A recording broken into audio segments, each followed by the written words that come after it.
I believe Secretary General Antonio Guterres is just about to start to speak. Let's have a listen. High-level representatives present in the Security Council chamber. Your presence in the room today underscores the importance of the subject matter under discussion. Before each of you, you should have a list of speakers who have requested to participate in accordance with Rules 37 and 39 of the Council's Provisional Rules of Procedure, as well as the established practice of the Council in this area. We propose that they may be invited to participate in this meeting. Are there any objections? I see none.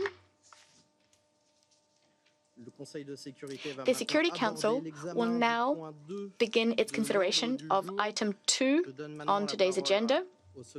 I now give the floor to the Secretary General, His Excellency Antonio Guterres. You have the floor, Secretary General. Mr. President, Excellencies, over 100 days have passed since more than 1,200 Israelis and others were killed in the horrific terror attacks launched by Hamas against Israel, with over 250 people taken hostage. For all those affected, these have been 100 days of heartache and anguish. Nothing can justify the deliberate killing, injuring, kidnapping of civilians, the use of sexual violence against them, or the indiscriminate launching of rockets towards civilian targets.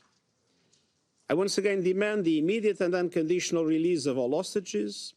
In the interim, they must be treated humanely and allowed to receive visits and assistance from the Red Cross. Last week in Davos, I had another moving meeting with families of hostages, and in this case, even some former hostages themselves. Since the beginning, I have maintained close contact with Qatari and Egyptian authorities on the efforts for their release. And yesterday, I received from the Israeli mission a list of many of the remaining hostages. It was also reported yesterday that Israel is proposing a 2-month pause in hostilities in exchange for a phased release of all remaining hostages. I will continue in my limited capacity to pursue all efforts to contribute to their release.